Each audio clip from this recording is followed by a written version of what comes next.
Hello friends, welcome to prep IAS. आप सभी लोगों का प्रेप आईएएस पे स्वागत है। फ्रेंड्स, इस सीरीज़ में हम लोग डेली आंसर राइटिंग सेशंस ले रहे हैं एंड सिस्टम कुछ इस तरह से है कि Monday to Saturday daily 11 AM पे हम लोग 2 क्वेश्चंस पोस्ट करते हैं। कहाँ पर? हमारे टेलीग्राम चैनल पे और हमारे यूट्यूब कम्युनिटी पे। और आपसे उम्मीद करते हैं, आपसे एक्सपेक्ट करते हैं कि आप उन दोनों ही क्वेश्चंस को अटेम्प्ट करेंगे एंड फिर 9 PM पे उन दोनों ही क्वेश्चंस का हम लोग यहाँ पे डिस्कशन कर रहे हैं। उसके बाद आपको मॉडल आंसर्स भी हम लोग प्रोवाइड करवा रहे हैं। संडे को हम लोग ऐसे राइटिंग सेशंस कंडक्ट करते हैं एंड आपको अपने आंसर्स कहाँ पे सबमिट करने हैं, हमारा एक टेलीग्राम चैनल है, आपको सर्च करना होगा प्रेप आईएएस पीयर इवेल्युएशन। ठीक है, तो इस चैनल को आपको सर्च करना होगा एंड इसका लिंक आपको डिस्क्रिप्शन बॉक्स में भी मिल जाएगा।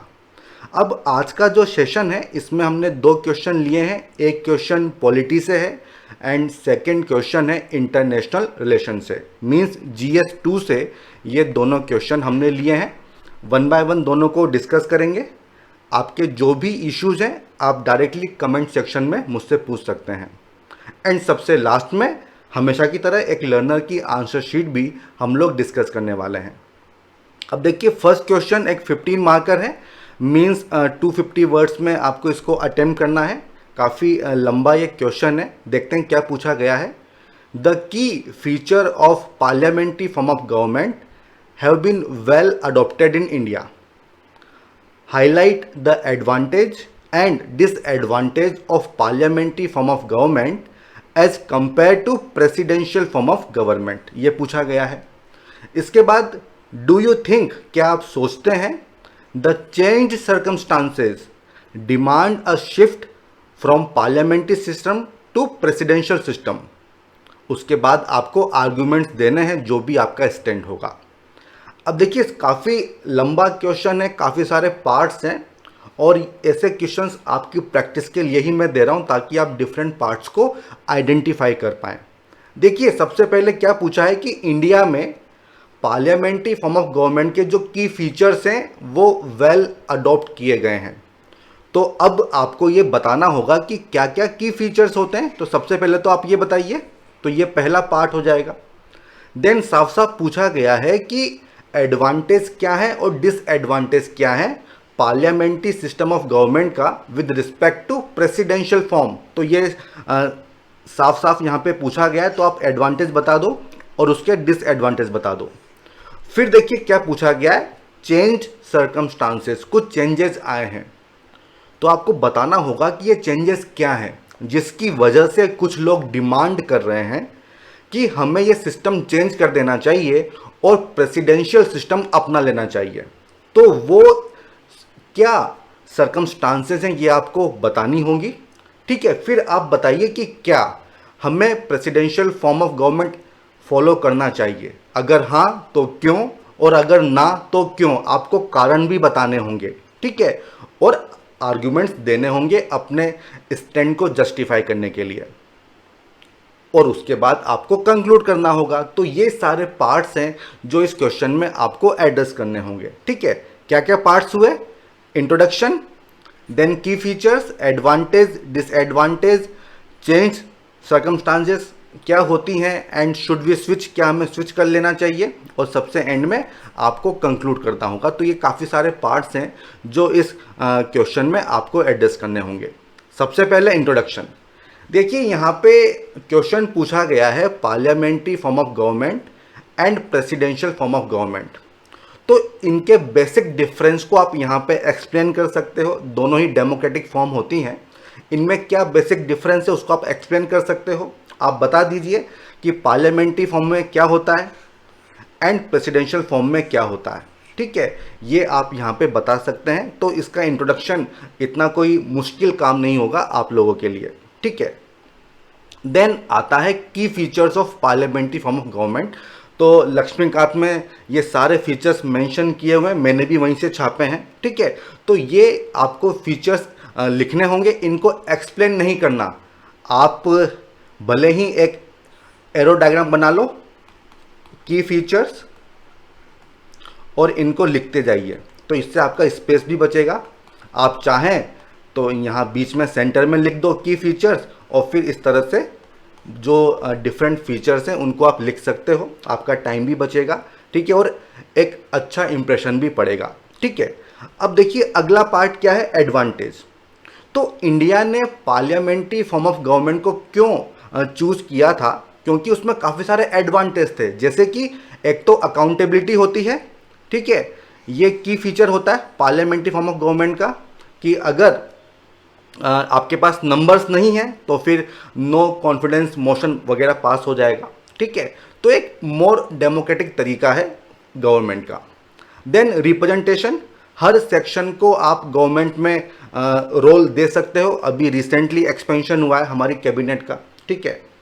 देन हारमोनियस रिलेशन, क्योंकि एग्जीक्यूटिव लेजिस्लेचर के मेंबर होते हैं, एक डुअल मेंबरशिप होती है, तो कॉन्फ्लिक्ट होने के चांसेस काफ़ी कम होते हैं। देन हम लोग शुरू से ही फेमिलियर थे, आज़ादी से पहले भी यही सिस्टम चलता था, तो इसलिए हमने इसी को फॉलो किया कि क्यों चेंज करें। देन रेडी अल्टरनेट गवर्नमेंट, मान लीजिए अगर नो कॉन्फिडेंस मोशन पास हो जाता है तो अपोजिशन हमारे पास होता है, ठीक है, तो ready alternate government. Then it prevents despotism, क्योंकि पावर किसी सिंगल बंदे के पास नहीं है बल्कि कैबिनेट के पास है, ठीक है, तो ये भी एक पॉइंट है, और इन सब पॉइंट को आपको यहाँ पे लिखना होगा एडवांटेज में। अब डिसएडवांटेज क्या है, देखिए मेनली दो ही इशू थे कि आपको कौन सी गवर्नमेंट चाहिए, जो ज़्यादा अकाउंटेबल हो या जिसमें स्टेबिलिटी हो, ठीक है। तो हमने फेवर किया अकाउंटेबिलिटी को, और इसलिए आया पार्लियामेंट्री फॉर्म ऑफ गवर्नमेंट। लेकिन जो दूसरी चीज़ थी स्टेबिलिटी, वो छूट गई, तो वो इशू है इसमें, क्योंकि इसमें स्टेबिलिटी नहीं होती है। जब तक आपके पास नंबर्स हैं तब तक ठीक है, नंबर्स नहीं हुए तो नो कॉन्फिडेंस मोशन पास हो जाएगा, आपको हटना पड़ेगा। तो टेन्योर फिक्स नहीं है, जबकि प्रेसिडेंशियल फॉर्म में 4 साल का टेन्योर होता है, वहाँ पे सेपरेशन ऑफ पावर होता है, वहाँ के जो एग्जीक्यूटिव होते हैं वो रिस्पॉन्सिबल नहीं होते हैं लेजिस्लेचर के लिए, तो ये उसके कुछ फ़ायदे हैं। Then parliamentary form of government में आपको जो एग्जीक्यूटिव हैं वो लेजिस्लेचर में से चुनने होते हैं, तो अमेच्योर्स होते हैं, जबकि यूएसए में क्या होगा, एक्सपर्ट्स भी चुने जा सकते हैं। देन पार्लियामेंट्री फॉर्म हमने क्यों चुना था, क्योंकि उस समय जो इंडियन पीपल थे वो इमेच्योर थे पॉलिटिकली, ठीक है, तो इस वजह से हमने इस फॉर्म को चुना, क्योंकि ऑलरेडी हम इसको फॉलो कर रहे थे। देन डिफेक्शन का इशू होता है, तो ये सारे डिसएडवांटेज हैं जो आपको यहाँ पे लिखने होंगे। तो हमने क्वेश्चन की 2 डिमांड को एड्रेस कर दिया है। अब देखिए क्या पूछा गया था, चेंज्ड सर्कमस्टांसेस। जब हमारा कॉन्स्टिट्यूशन बना था उस समय कांग्रेस ही थी हर जगह, सेंटर में भी कांग्रेस, स्टेट में भी कांग्रेस, जहां देखो वहां कांग्रेस, तो इस तरह के इशू थे ही नहीं कि कभी इनस्टेबिलिटी आ सकती है। लेकिन विद टाइम हमने देखा 90s में उस वाले एरा में कोलिशन गवर्नमेंट काफ़ी पिक्चर में आई, और इससे इनस्टेबिलिटी का इशू क्रिएट हुए। तो ये वो चेंज्ड सर्कमस्टांसेज हैं जिसकी बात की जा रही है। बात होती है कि पार्लियामेंट्री गवर्नमेंट में आपको अकाउंटेबिलिटी मिलती है, बट मान लीजिए अगर किसी पार्टी के पास एब्सोल्यूट मेजोरिटी है तो फिर इसका कोई मतलब नहीं है। आप करंट गवर्नमेंट देख लीजिए, कोविड में कितना कुछ हुआ, किसी को अकाउंटेबल ठहराया गया नहीं, क्योंकि नंबर्स हैं, हर चीज़ नंबर पे डिपेंड करती है। तो हमारा फोकस किस पे होना चाहिए, स्टेबिलिटी पे फोकस होना चाहिए, ये एक पॉइंट है।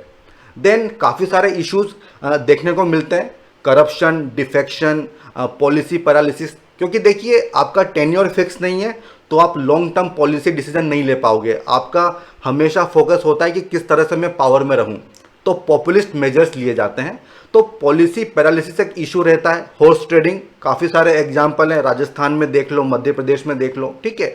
तो ये सब इश्यूज हैं जिसकी वजह से कुछ लोग ऐसी डिमांड कर रहे हैं कि हमें प्रेसिडेंशियल फॉर्म ऑफ गवर्नमेंट को अपना लेना चाहिए। तो ये एक चीज़ है जो आपको मेंशन करनी है, अगर इसको मेंशन नहीं करोगे तो मज़ा नहीं आएगा, क्योंकि ये की डिमांड है। तो अब आप बताइए कि क्या आपको स्विच करना चाहिए या नहीं करना चाहिए। ऑब्वियसली आपको स्विच नहीं करना होगा, लेकिन केवल इतना लिखने से काम नहीं चलेगा। आपको कारण बताने होंगे, आपको रीजंस देने होंगे कि क्यों हमें presidential form of government follow नहीं करनी चाहिए। देखिए, सबसे पहला कारण तो क्या है कि वो सभी रीजंस जिसकी वजह से हमने पार्लियामेंट्री फॉर्म को चुना था वो आज भी एग्जिस्ट करते हैं, डेमोक्रेटिक हैं, अकाउंटेबिलिटी चाहिए, सबको रिप्रेजेंटेशन मिलता है, डाइवर्सिटी को अकोमोडेट करना है, तो ये सब रीजंस आज भी वैलिड हैं। देन इशू आता है कोलिशन गवर्नमेंट का कि उस समय इनस्टेबिलिटी थी। तो देखिए, इनस्टेबिलिटी का रीजन कोलिशन गवर्नमेंट नहीं था, बल्कि एब्सेंस ऑफ कोलिशन कल्चर। लोग पावर हंग्री हैं, जहां उनको पावर मिलती है वहां सड़क लेते हैं, डिफेक्शन वगैरह हो जाता है। तो ये मेन इश्यू है, एब्सेंस ऑफ कोलिशन कल्चर। इसका सोल्यूशन क्या होगा? मिनिमम कॉमन प्रोग्राम, ठीक है। देन देखिए, ये जो इनस्टेबिलिटी है इसका एक कारण क्या है, वो ये है कि एक तो डाइवर्सिटी है और रीजनल एस्पिरेशंस हम लोग फुलफिल करने में कामयाब नहीं रहे हैं, जिसकी वजह से ये इनस्टेबिलिटी होती है और रीजनल पार्टीज का इमरजेंस होता है और इसी वजह से इनस्टेबिलिटी क्रिएट होती है। तो पॉइंट ये है, इसको हमको सॉल्व करना है तो हमको रिफॉर्म्स लाने होंगे, ठीक है। तो ये हो गया सेकेंड पॉइंट। देन और बात कर लेते हैं, क्या प्रेसिडेंशियल फॉर्म सबसे अच्छी फॉर्म है? क्या उसके खुद के चैलेंजेस नहीं है? ऐसा बिल्कुल नहीं है, काफ़ी चैलेंजेस हमको देखने को मिलते हैं, जैसे कि प्रॉब्लम ऑफ ग्रिड लॉक। इसका मतलब क्या है? देखिए, वहाँ पे एग्जीक्यूटिव एंड लेजिस्लेचर के बीच में काफ़ी कॉन्फ्लिक्ट होते हैं। आपने रिसेंटली देखा होगा बजट वगैरह पास नहीं होता, ठीक है। तो ये पहली प्रॉब्लम है। देन जब हम बात करते हैं प्रेसिडेंशियल फॉर्म ऑफ गवर्नमेंट की एंड डेमोक्रेसी की, तो यूएसए के अलावा क्या कोई दूसरा एग्जाम्पल है आपके पास जहाँ पे आपको ये दोनों चीज़ें देखने को मिलती हैं? मीन्स वहाँ पे प्रेसिडेंशियल फॉर्म भी है और डेमोक्रेसी भी है। तो आपको टाइम लगेगा सोचने में, क्योंकि ऐसा है ही नहीं, ठीक है। क्यों नहीं है? आप सीरिया देख लो, थर्ड वर्ल्ड कंट्रीज देख लो जहाँ पे इस सिस्टम को अपनाया गया है, तो वहाँ पे डिक्टेटरशिप हमको देखने को मिलती है, ठीक है। तो कहाँ तो हम अपने प्रॉब्लम्स को सॉल्व करने की बात कर रहे हैं, लेकिन यहाँ पे तो काफ़ी सारी प्रॉब्लम्स हमको बिना मतलब ही मिल रही हैं। तो remedy can not be worse than disease. हम सोल्यूशन देख रहे हैं, लेकिन यहाँ पे तो काफ़ी सारी डिजीज हमको साथ में मिल रही हैं, डिक्टेटरशिप, और ये हमको नहीं चाहिए, ठीक है। तो definitely presidential form of government हमारे लिए सही चीज़ नहीं है। देन आप बेसिक स्ट्रक्चर के बारे में भी लिख सकते हो कि भाई पार्लियामेंट्री फॉर्म ऑफ गवर्नमेंट हमारा बेसिक स्ट्रक्चर है, लेकिन वो कोई इतना बड़ा इशू नहीं है, ठीक है। देन आप लिख सकते हो कि solution of politics lies in ethics. देखिए, आप कुछ भी इंस्टीट्यूशन बना लो, लेकिन उनको गवर्न करने वाले लोग जब तक सही नहीं होंगे, कोई फर्क नहीं पड़ता कि ये पार्लियामेंट्री फॉर्म ऑफ गवर्नमेंट है या फिर प्रेसिडेंशियल फॉर्म ऑफ गवर्नमेंट है। यहाँ पे आप बी आर अम्बेडकर को कोट भी कर सकते हो कि कॉन्स्टिट्यूशन कैसा है इस पर ज़्यादा फर्क नहीं पड़ेगा, उसको गवर्न कौन कर रहा है वो चीज़ ज़्यादा मैटर करती है। तो सोल्यूशन क्या है? सोल्यूशन ये है कि आपको रिफॉर्म लाने होंगे पार्लियामेंट्री फॉर्म ऑफ गवर्नमेंट में। किस तरह के रिफॉर्म्स? कि जो एंटी डिफेक्शन लॉ है इसका इफेक्टिव इंप्लीमेंटेशन होना चाहिए। इनस्टेबिलिटी को किस तरह से कैटर करोगे? एक तो इस लॉ को अच्छे से इंप्लीमेंट करो, दूसरा जब भी नो कॉन्फिडेंस मोशन पास होता है तो उसके साथ साथ कॉन्फिडेंस मोशन भी लाना चाहिए कि अब किसकी गवर्नमेंट बनेगी। तो इसको क्या बोलते हैं? Constructive motion of no confidence, ठीक है। तो ये भी एक बहुत अच्छा सोल्यूशन है। जब हम कोलिशन की बात करते हैं तो कोलिशन में कॉमन मिनिमम प्रोग्राम होना चाहिए ताकि इश्यूज क्रिएट ही ना हो। अगर 5 पार्टी हैं कोलिशन में तो एक मिनिमम प्रोग्राम है कि भाई ये तो हम सबको फॉलो करना ही करना है, ठीक है। तो इससे भी आप इनस्टेबिलिटी का इशू दूर कर सकते हो। तो ये आपको सजेस्ट करना होगा एंड इसके बाद कंक्लूड कर दीजिए।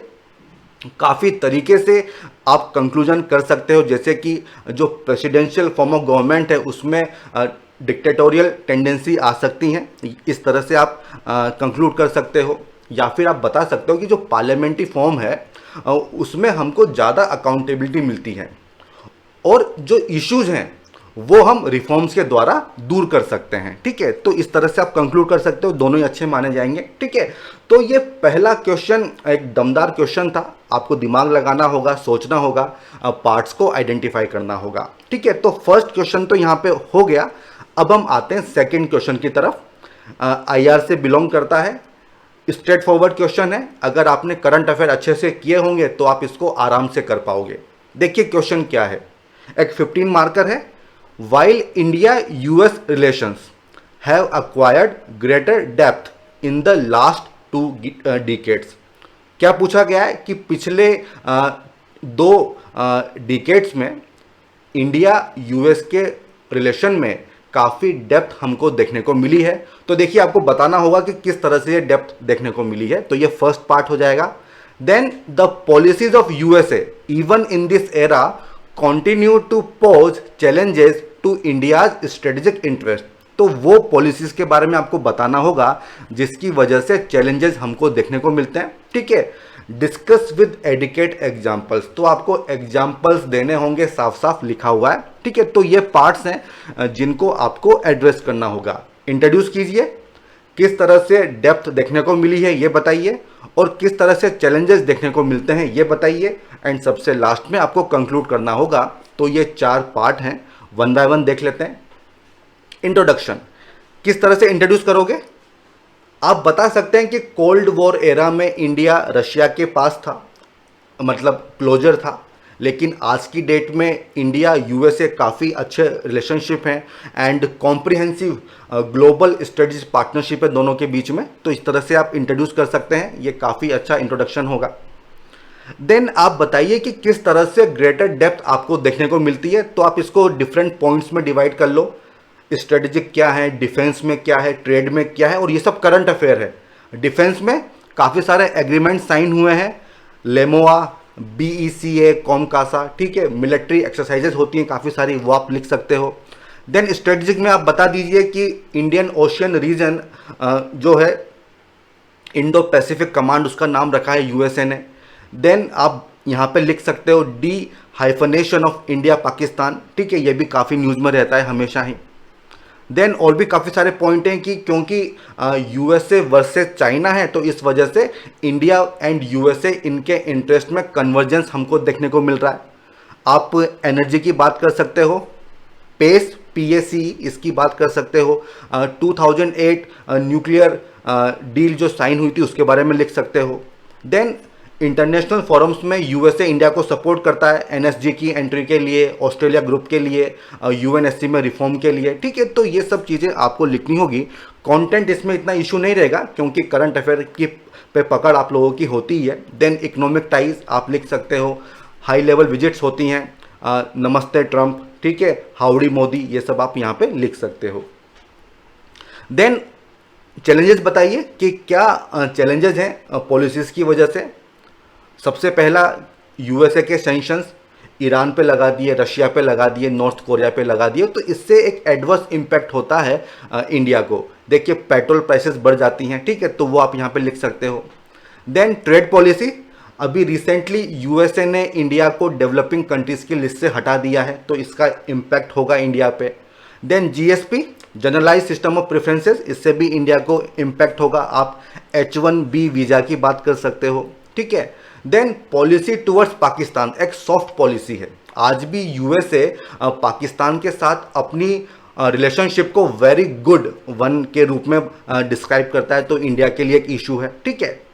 इसके बाद आप कंक्लूड कर दो, ठीक है, आपको सोल्यूशन यहाँ पे नहीं देने, ठीक है, केवल कंक्लूड कर दो कि क्या किस तरह से इंडिया को एक्ट करना चाहिए।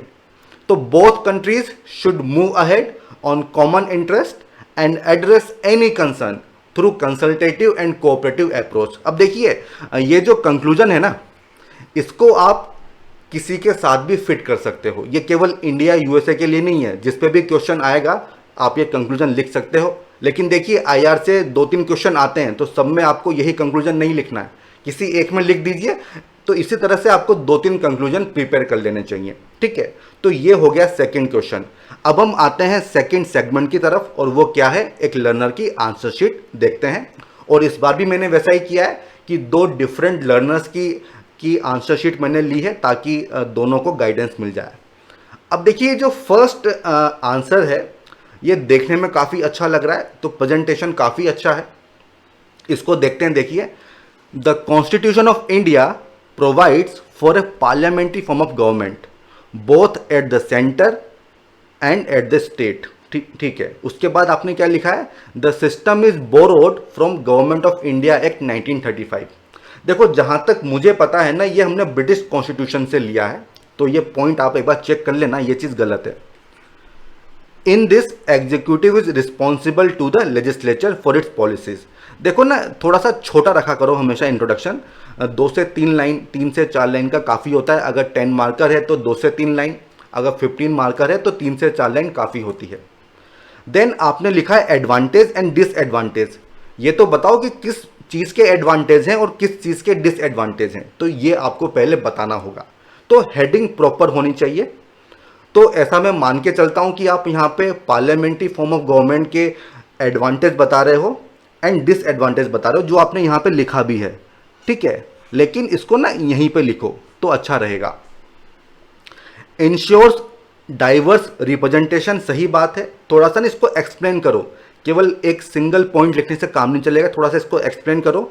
इंश्योर्स अकाउंटेबिलिटी, सही बात है, एंड ट्रांसपेरेंसी, तो ये एक के साथ एक फ्री आपने यहाँ पे डाल दिया है। देखिए अकाउंटेबिलिटी सही बात है, लेकिन ट्रांसपेरेंसी कैसे, तो ये पॉइंट सही नहीं है। People choose their own leader, तो देखो ये तो सेम पॉइंट हो गया, आप फिर से वही बात करो रिप्रेजेंटेशन की, तो ये ऑलरेडी आप लिख चुके हो, इसको दोबारा रिपीट मत करो। बेटर कोऑर्डिनेशन इररिलेवेंट पॉइंट है, कोई मतलब नहीं है इसका, या तो एक्सप्लेन करो, ठीक है। फेयर डिसीजन मेकिंग, ये भी गलत है, इनका कोई मतलब नहीं है, जनरल पॉइंट आपने लिख दिए हैं यहाँ पे, ठीक है, तो इनको अवॉइड करो। क्या पॉइंट आपको लिखने ऑलरेडी मैं डिस्कस कर चुका हूं, तो जो रिलेवेंट पॉइंट है वही आपको लिखने होंगे। डिसएडवांटेज क्या है, पावरफुल एग्जीक्यूटिव। देखिए पावरफुल केवल तभी होंगे जब इनके पास एब्सोल्यूट मेजोरिटी होगी, तो अच्छे से लिखिए पॉइंट को, ठीक है, इस ताकि एक अच्छा सेंस निकले जो आपने लिखा है। देन इनस्टेबिलिटी इन, पता नहीं क्या लिख, गवर्नमेंट, ठीक है, instability in government. Then rivalry between ruling and opposition party, ये तो हर जगह ही होगा, ठीक है, ये तो हर जगह ही होने वाला है, भले कोई सा भी फॉर्म हो, तो इसको मत लिखो। डिस्टॉर्टेड वोटिंग प्रेफरेंसेस, तो देखो इसको अच्छे से लिखो, सेंटेंस को क्या लिखने चाह रहे हो, कि कभी कभी ऐसा होता है कि हंग पार्लियामेंट हमको देखने को मिलती है, तो अच्छे से लिखिए आप क्या लिखना चाह रहे हो। देन लिमिट्स एग्जीक्यूटिव पोस्ट, तो ये भी सही पॉइंट नहीं है, ठीक है। तो जो रिलेवेंट पॉइंट है वही आपको लिखने चाहिए। कोशिश करो कि थोड़ा सा एक्सप्लेन कर दो, ठीक है। आपने देखो की फीचर्स नहीं बताए हैं, जो क्वेश्चन की डिमांड है, तो वो भी आपको लिखना होगा, सारे के सारे पार्ट्स आपको एड्रेस करने चाहिए। देन आपने प्रेसिडेंशियल सिस्टम के बारे में उस फेवर में कुछ पॉइंट्स लिखे हैं और अगेंस्ट में कुछ पॉइंट्स लिखे हैं। फेवर में क्या लिखा है, stability, it facilitate quick decisions, तो थोड़ा सा ना आपको इसको अच्छे से एक्सप्लेन करना चाहिए। डायरेक्टली इलेक्टेड बाय पीपल, तो यार ये तो दोनों में ही होता है, डेमोक्रेटिक है दोनों ही form of government. Good policy making, ये भी कोई मतलब पक्की बात नहीं है कि हमेशा गुड ही होगी। In against lack of cooperation, ये भी ज़्यादा कुछ सही से पॉइंट आपने लिखा नहीं है। सेंट्रलाइजिंग टेंडेंसी, ये एक सही पॉइंट है। Concern over separation of power, देखो प्रेसिडेंशियल में तो सेपरेशन ऑफ पावर होता ही है और ये उसका एक की फीचर है, तो इसका भी कोई मतलब नहीं है। Decision would not be fair, तो देखो एक तरफ तो आप बोलते हो कि गुड पॉलिसी मेकिंग होगी, एक तरफ आप बोलते हो कि डिसीजन मेकिंग फेयर नहीं होगी, तो आप खुद ही एक कॉन्ट्राडिक्ट कर रहे हो अपनी बात को, तो ये पॉइंट सही नहीं है, इसको नहीं लिखना चाहिए, ठीक है। देन आपने लिखा है इन माय ओपिनियन, तो भाई ऐसा कभी मत लिखना, इन माय ओपिनियन पूछा गया है लेकिन आपको लिखना नहीं है, आप बता दीजिए कि आपको क्यों नहीं फॉलो करना होगा प्रेसिडेंशियल फॉर्म ऑफ गवर्नमेंट को। There is no need to shift from parliamentary system because it is given by our forefather, तो भाई देखो ये तो बहुत ही गलत पॉइंट है। अगर कोई चीज़ हमारे फोर फादर्स ने दी है तो अगर वो गलत है तो क्या तब भी हमको उसको एक्सेप्ट करना चाहिए? बिल्कुल नहीं, तो ये पॉइंट आपका गलत है। बेसिक स्ट्रक्चर, देखो ये पॉइंट ठीक है लेकिन ये आपका फर्स्ट पॉइंट नहीं होना चाहिए, ये सबसे एंड में आना चाहिए, ठीक है। काफ़ी सारे पॉइंट्स हमने डिस्कस किए हैं, वो सब आप यहाँ पे लिख सकते हो। Then despite shifting from parliamentary, हमें रिफॉर्म करना चाहिए, तो देखो आपने कारण नहीं बताए हैं, रीजन नहीं बताए कि क्यों आप मना कर रहे हो कि हमें प्रेसिडेंशियल फॉर्म नहीं फॉलो करनी चाहिए, ठीक है, तो आपको मार्क्स अच्छे नहीं मिलेंगे। रीजंस बताइए, काफ़ी सारे रीजंस मैंने दिए हैं। आप रिफॉर्म की बात कर रहे हो और पहला रिफॉर्म क्या है, पार्लियामेंट्री कमिटी शुड रिफॉर्म। अब इसका क्या सेंस बनता है, थोड़ा आप मुझे समझाइए। इसका सेंस नहीं बन रहा है, या तो अच्छे से एक्सप्लेन करो कि किस तरह का रिफॉर्म आप चाहते हो। विप जो है उसका उस पर रेस्ट्रिक्शन होनी चाहिए, तो ये एक वैलिड पॉइंट है। हाइब्रिड सिस्टम ऑफ वोटिंग, थोड़ा इसको एक्सप्लेन करो कि किस तरह का सिस्टम आप बताना चाह रहे हो। साइमल्टेनियस इलेक्शन, इससे टाइम एंड मनी की सेविंग होगी, तो ये तो एक इररिलेवेंट पॉइंट है, इससे कनेक्शन नहीं है इसका ना, साइमल्टेनियस इलेक्शन का। और जो चीज़ आप समझाना चाह रहे हो कि प्रेसिडेंशियल फॉर्म में एक साथ होते हैं, तो उसको लिखो यहाँ पे, ठीक है। देन आपने क्या लिखा है, strengthen the role of opposition. तो भाई किस तरह से आप स्ट्रेंथन करोगे, तो कहने का मतलब ये है कि ये रिफॉर्म्स जो आप सजेस्ट कर रहे हो, इनसे अच्छे रिफॉर्म्स आप सजेस्ट कर सकते हो, थोड़ा सा कंटेंट आपको एनरिच करना होगा, ठीक है। देन आपने कंक्लूड किया है, we should ensure a system of government whose leaders can focus on governance rather than on staying power only. तो यार देखो, ये कंक्लूजन ना सूटेबल नहीं है, थोड़ा सा ना आपको अच्छे से कंक्लूड करना होगा, ऑलरेडी मैं डिस्कस कर चुका हूँ। तो देखो ये सब ऑब्जर्वेशन आपको डिमोटिवेट करने के लिए नहीं है, ठीक है, ये मैं इसलिए बता रहा हूँ ताकि आप इंप्रूवमेंट कर सको। हमारा फोकस क्या है कि आपका रोल नंबर कहाँ पे आएगा, उस होली पीडीएफ में, तो उसके लिए हमको इंप्रूवमेंट करने हैं। और ये पूरी जो एक्सरसाइज है ये उसी के लिए है कि आप कहाँ पे गलती कर रहे हो, वो हम आपको बताएं ताकि आप उसमें इंप्रूवमेंट कर लो, ठीक है। बिल्कुल भी डिमोटिवेट नहीं होना है। देखिए काफ़ी कम लोगों ने क्वेश्चंस अटेम्प्ट किए हैं, तो सबसे पहली बात तो आपने अटेम्प्ट किया और सबमिट किया, ये बहुत बड़ी बात है, ठीक है। तो 50% प्रॉब्लम तो वहीं पे दूर हो गई कि आप प्रैक्टिस कर रहे हो।